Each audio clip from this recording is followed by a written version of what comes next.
Welcome to a half hour of Mind Webs. Short stories from the worlds of speculative fiction.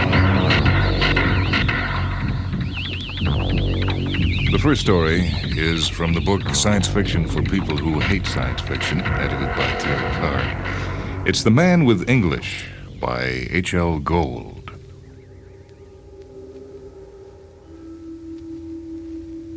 Lying in the hospital, Edgar Stone added up his misfortunes as another might count blessings.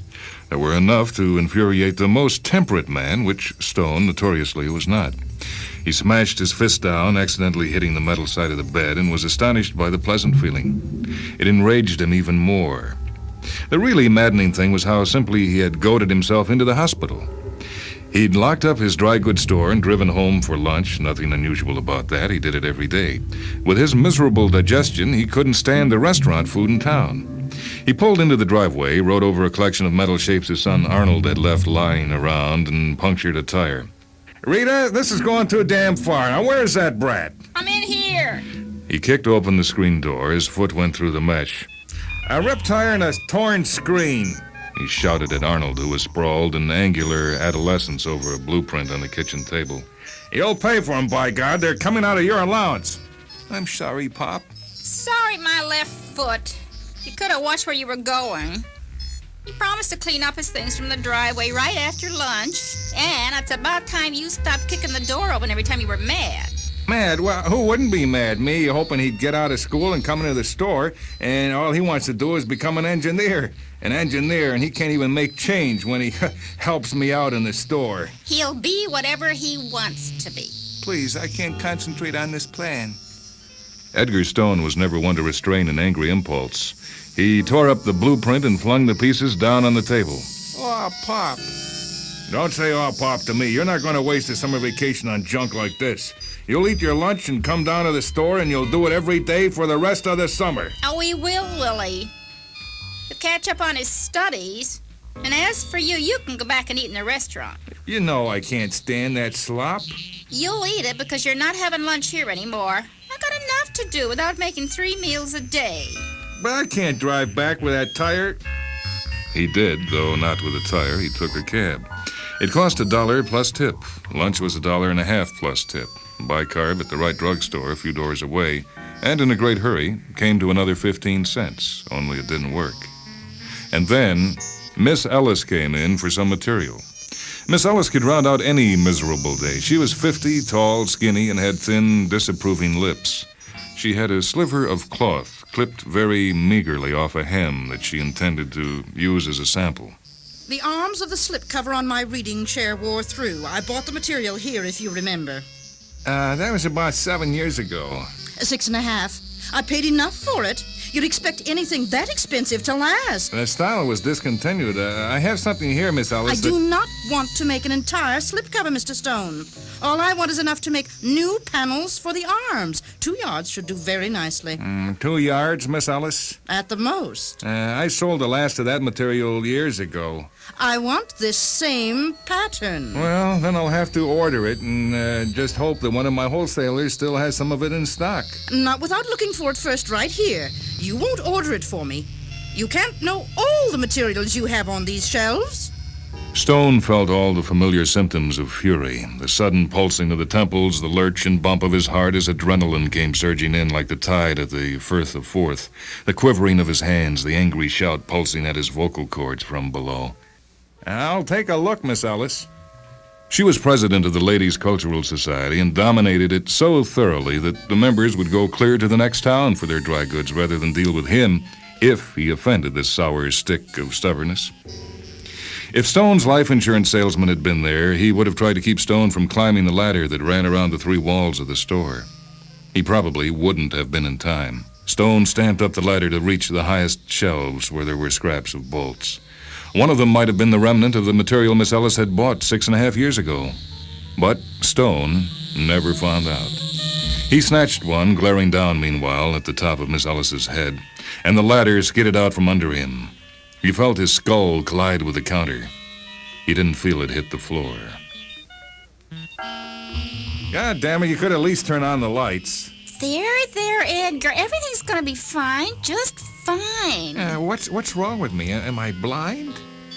How many fingers am I holding up?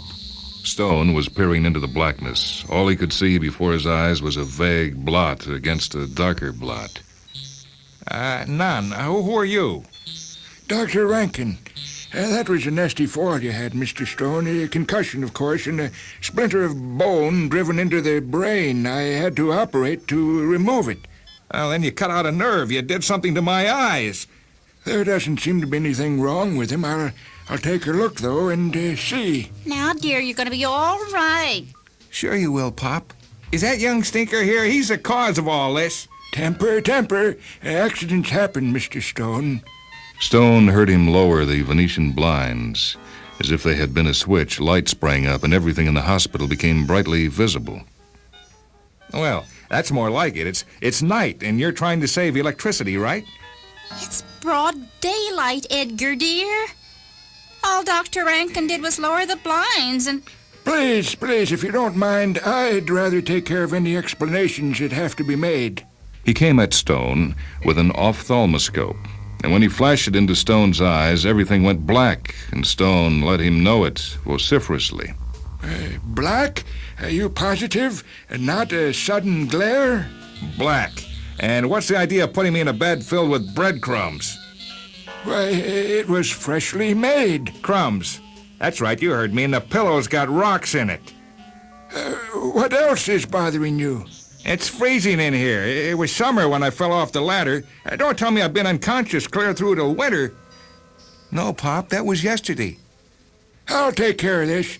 I'm afraid you and your son will have to leave, Mrs. Stone. I have to do a few tests on your husband. Will he be all right? Oh, yes, of course. Shock, you know. Gosh, Pop, I'm sorry all this happened. I got the driveway all cleaned up. And we'll take care of the store, Ed, till you're better. Don't you dare. You'll put me out of business. The doctor hastily shut the door on them and came back to the bed. Stone was clutching the light summer blanket around himself. He felt colder than he'd ever been in his life. Can't you get me more blankets? You don't want me to die of pneumonia, do you? Dr. Rankin opened the blinds and asked, What's this like? Night. What is it, a new idea to save electricity, hooking up the blinds to the light switch? The doctor closed the blinds and sat down beside the bed. He was sweating as he reached for the signal button and pressed it. A nurse came in, blinking in their direction. Why don't you turn on the light? Huh? They are. Nurse, I'm Dr. Rankin. Get me a piece of sandpaper, some cotton swabs. Let's see. And an ice cube and Mr. Stone's lunch. Is there anything he shouldn't eat? That's what I want to find out, nurse. Now hurry, please. And some blankets. Blankets, Doctor? Half a dozen will do, I think. It took her 10 minutes to return with all the items. Stone wanted them to keep adding blankets until 7 were on him, and he still felt cold. Maybe some hot coffee. The doctor nodded, and the nurse poured a cup, added a spoon and a half of sugar he requested, and he took a mouthful. He sprayed it out violently. Ice cold! And who put salt in it? Salt? It's so dark in here. I'll attend to it, nurse. Thank you. She walked cautiously to the door and went out. Try this, said the doctor after filling another cup. Well, that's better. Damn practical joker. They shouldn't be allowed to work in hospitals. And now, if you don't mind, I'd like to try several tests. Stone was still angry at the trick played on him, but he cooperated willingly. Dr. Rankin finally sagged back in the chair. The sweat ran down his face and into his collar, and his expression was so dazed that Stone was alarmed. What's wrong, Doctor? Am I going to... No, it's not that. No danger. At least I don't believe there is, but I can't even be sure of that anymore. You can't be sure if I'll live or die? Look, it's broad daylight, and yet you can't see until I darken the room. The coffee was hot and sweet, but it was cold and salty to you, so I added an ice cube and a spoonful of salt, and then it tasted fine, you said. And, Mr. Stone, this is one of the hottest days of the year, and you're freezing. and you told me the sandpaper felt smooth and satiny. Then you yelled that somebody had put pins in the cotton swabs when there weren't any, of course. I've tried you with different colors around the room, and you saw violet when you should have seen yellow, green for red, orange for blue, and so on. Now, do you understand? No. What's wrong, Doc? Well, all I can do is guess. I had to remove that sliver of bone from your brain, and, well, it apparently shorted your sensory nerves. And what happened? Every one of your senses has apparently been reversed. You feel cold for heat, heat for cold, smooth for rough, rough for smooth, sour for sweet, sweet for sour, and so forth, Mr. Stone, and you see colors backward. Murderer! You thief! You've ruined me! The doctor sprang for a hypodermic and sedative. Just in time, he changed his mind and took a bottle of stimulant instead. It worked fine, though injecting it into a screaming, thrashing patient took more strength than he'd known he owned. Stone fell asleep immediately. Now there were 9 blankets on Stone, and he had a bag of cement for a pillow, when he had his lawyer, Manny Lubin, in to hear the charges that he wanted brought against Dr. Rankin. The doctor was there to defend himself, and Mrs. Stone was present in spite of her husband's objections. Well, I'll be honest with you, Mr. Lubin. I've hunted for cases like this in medical history, and this is the first one ever to be reported. Well, except I actually haven't reported it yet. I'm hoping it'll reverse itself. That sometimes happens, you know. And what am I supposed to do in the meantime? I'll have to go out wearing an overcoat in the summer and shorts in the winter, and people will think I'm a maniac or something. And they'll be sure of it because I'll have to keep the store closed during the day and open at night. I can't see except in the dark. And matching materials. I can't stand to feel the smooth cloth, and I see colors backward. How would you like to have to put sugar on your food and salt in your coffee? But we'll work it out, Edgar, dear. Arnold and I can take care of the store. You always wanted him to come into the business, so that ought to please you. As long as I'm there to watch him, it will. And Dr. Rankin said maybe things will straighten out. Well, what about that, Doctor? As his attorney, I'm interested in what are Stone's chances. I don't know. This has never happened before. All we can do is hope. Hope nothing. I want to sue him. He's got no right to go meddling around and turn me upside down. Any jury would give me $250,000. Oh, I'm no millionaire, Mr. Stone. But the hospital has money. We'll sue you and the trustees. Well, I'm afraid we wouldn't have a case, Mr. Stone. It was an emergency operation, and any surgeon would have had to operate. Am I right, Dr. Rankin? The doctor explained what would have happened if he had not removed the pressure on the brain resulting from the concussion, and the danger that the bone splinter, if not extracted, might have gone on traveling and caused possible paralysis or death. Well, that'd be better than this. But medical ethics couldn't allow him to let you die, Mr. Stone. He was doing his duty. That's point 1. Mr. Lubin is absolutely right, Edgar. There, you see, everybody's right but me. Will you get her out of here before I have a stroke? Her interests are also involved. And point 2 is that the emergency came first. The after effects couldn't be known or considered.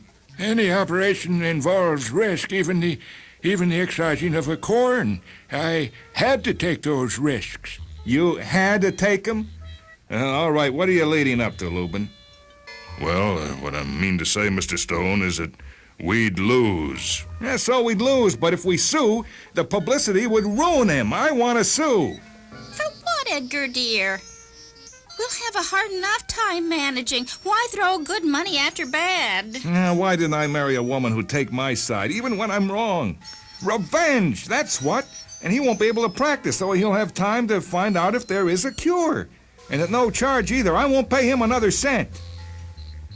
Well, I'm willing to see what can be done right now. And it wouldn't cost you anything, naturally. What do you mean? Why, if I were to perform another operation, I'll be able to see which nerves were involved. There's no need to go into the technical side of it right now, but it is possible to connect nerves. Of course, there are a good many, which complicates things, but the splinter went through several layers, you must remember.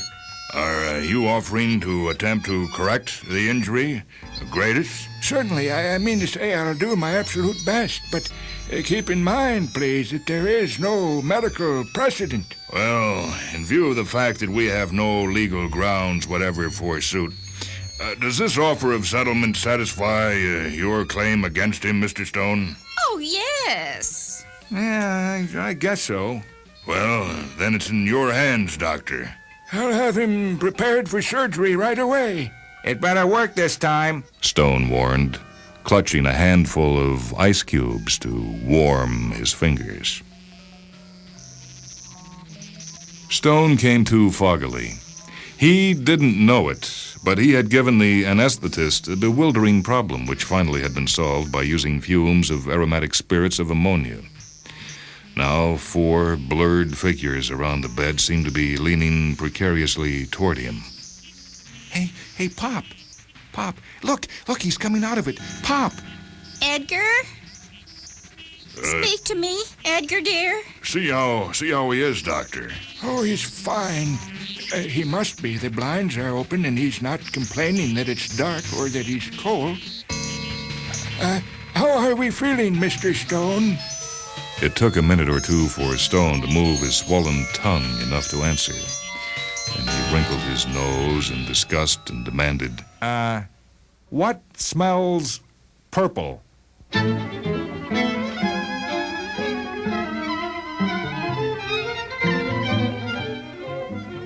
That story was titled The Man with English, written by H.L. Gold. One of the places it appears is in Terry Carr's book, Science Fiction for People Who Hate Science Fiction. Joining me in the reading and providing the women's voices were Jay Fitz, Carol Cowan, and Mindy Ratner. The second story this time comes from Roger Zelazny's book, The Doors of His Face, The Lamps of His Mouth, and Other Stories. The title is Lucifer. Carlson stood on the hill in the silent center of the city whose people had died. He stared up at the building, the one structure that dwarfed every hotel grid, skyscraper needle, or apartment cheese box packed into all the miles that lay about him. Carlson suddenly felt that he should not have come back. It had been over 2 years, as he figured it, since last he had been here. He wanted to return to the mountains now. One look was enough. Yet still he stood before it, transfixed by the huge building, by the long shadow that bridged the entire valley. He shrugged his thick shoulders then in an unsuccessful attempt to shake off memories of the days 5, or was it 6 years ago, when he had worked within the giant unit. Then he climbed the rest of the way up the hill and entered the high, wide doorway. His fiber sandals cast a variety of echoes as he passed through the deserted offices and into the long hallway that led to the belts. The belts, of course, were still. There were no thousands riding them. There was no one alive to ride. Their deep belly rumble was only a noisy phantom in his mind as he climbed onto the one nearest him and walked ahead into the pitchy insides of the place. It was like a mausoleum. There seemed no ceiling, no walls, only the soft pat-pat of his soles on the flexible fabric of the belt. When he reached the lift, he set off to the right of it until his memory led him to the maintenance stairs. Shouldering his bundle, he began the long, groping ascent. He blinked at the light when he came into the power room. Filtered through its 100 high windows, the sunlight trickled across the dusty acres of machinery. He brushed his hair from his eyes and advanced down the narrow metal stair to where the generators stood, row on row, like an army of dead black beetles. It took him 6 hours to give them all a cursory check. He selected 3 in the second row and systematically began tearing them down, cleaning them, soldering their loose connections with the auto iron, greasing them, oiling them, and sweeping away all the dust, the cobwebs, and pieces of cracked insulation that lay at their bases. Finally, he put down his broom, remounted the stair, and returned to his parcel. He removed one of the water bottles and drank off half its contents. He ate a piece of dried meat and finished the bottle. He allowed himself 1 cigarette then and returned to work. It took him 2 more days to get the generators ready. Then he began work on the huge broadcast panel. It was in better condition than the generators because it had last been used 2 years ago, whereas the generators, save for the 3 it burned out last time, had slept for over 5, or was it 6 years. He soldered and wiped and inspected until he was satisfied. Then only one task remained. All the maintenance robots stood frozen in mid-gesture. Carlson would have to wrestle a 300-pound power cube without assistance. If he could get one down from the rack and onto a cart without breaking a wrist, he would probably be able to convey it to the igniter without much difficulty. Then he would have to place it within the oven. He had almost ruptured himself when he did it 2 years ago, but he hoped that he was somewhat stronger and luckier this time. It took him 10 minutes to clean the igniter oven. Then he located a cart and pushed it back to the rack. One cube was resting at just the right height, approximately 8 inches above the level of the cart's bed. He kicked down anchor chocks and moved around to study the rack. The cube lay on a downward slanting shelf, restrained by a 2-inch metal guard. He pushed at the guard. It was bolted to the shelf. Returning to the work area, he searched the toolboxes for a wrench. Then he moved back to the rack and set to work on the nuts. The guard came loose as he was working on the 4th nut. He heard a dangerous creak and threw himself back out of the way, dropping the wrench on his toes. The cube slid forward, crushed the loosened rail, teetered a bare moment, and then dropped with a resounding crash onto the heavy bed of the cart. The bed surface bent and began to crease beneath its weight. The cart swayed toward the outside. The cube continued to slide until over half a foot projected beyond the edge.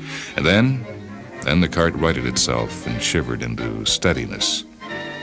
Gingerly, he guided it up the aisle and between the rows of generators until he stood before the igniter. He anchored the cart again, stopped for water and a cigarette, then searched up a pinch bar, a small jack, and a long flat metal plate. He laid the plate to bridge the front end of the cart in the opening to the oven. He wedged the far end in beneath the igniter's door frame. Unlocking the rear chocks, he inserted the jack and began to raise the back end of the wagon slowly, working with one hand and holding the bar ready in the other. The cart groaned as it moved higher. Then a sliding, grating sound began, and he raised it faster. With a sound like the stroke of a cracked bell, the cube tumbled onto the bridgeway. It slid forward and to the left. He struck at it with a bar, bearing to the right with all his strength. About half an inch of it caught against the left edge of the oven frame. The gap between the cube and the frame was widest at the bottom. He inserted the bar and heaved his weight against it 3 times. Then it moved forward and came to rest within the igniter. He began to laugh. He laughed until he felt weak. He sat on the broken cart, swinging his legs and chuckling to himself until the sounds coming from his throat seemed alien and out of place. He stopped abruptly and slammed the door. The broadcast panel had 1,000 eyes, but none of them winked back at him. He made the final adjustments for transmit, then gave the generators their last checkout. After that, he mounted a catwalk and moved to a window. There was still some daylight to spend, so he moved from window to window, pressing the open button set below each sill.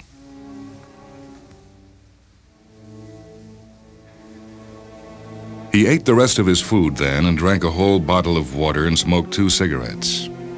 Sitting on the stair, he thought of the days when he had worked with Kelly and Murchison and Dajinski, twisting the tails of electrons until they wailed and leapt out over the walls and fled down into the city.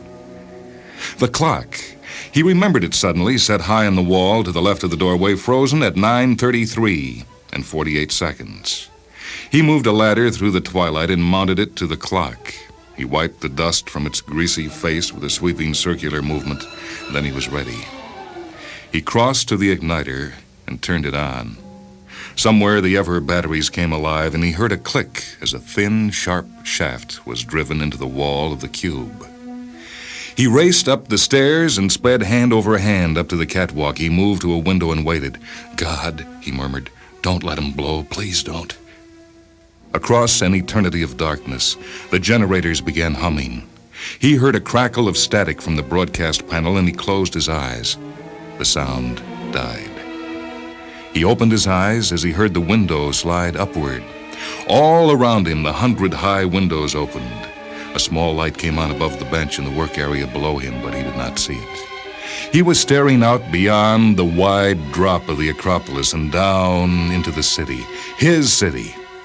The lights were not like the stars. They beat the stars all to hell. They were the gay, regularized constellation of a city where men made their homes. Even rows of street lamps, advertisements, lighted windows in the cheese box apartments, a random solitaire of bright squares running up the sides of skyscraper needles. A searchlight swiveling its luminous antenna through cloud banks that hung over the city. He dashed to another window, feeling the high night breezes comb at his beard. Belts were humming below. He heard their wry monologues rattling through the city's deepest canyons.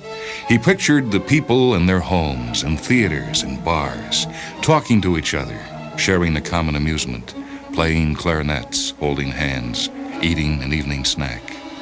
Sleeping row cars awakened and rushed past each other on the levels above the belts. The background hum of the city told him its story of production, of function, of movement, and service to its inhabitants. The sky seemed to wheel overhead as though the city were its turning hub in the universe, its outer rim. Then the lights dimmed from white to yellow, and he hurried with desperate steps to another window. No, not so soon. Don't leave me yet, he sobbed. The windows closed themselves, and the lights went out. He stood on the walk for a long time, staring at the dead embers. A smell of ozone reached his nostrils. He was aware of a blue halo about the dying generators. He descended and crossed the work area to the ladder he had set against the wall. Pressing his face against the glass and squinting for a long time, he could make out the position of the hands. 9:35 and 21 seconds, Carlson read. Do you hear that? He called out, shaking his fist at anything. 93 seconds. I made you live for 93 seconds. Then he covered his face against the darkness and was silent. After a long while, he descended the stairway, walked the belt, and moved through the long hallway and out of the building. As he headed back toward the mountains, he promised himself again that he would never return.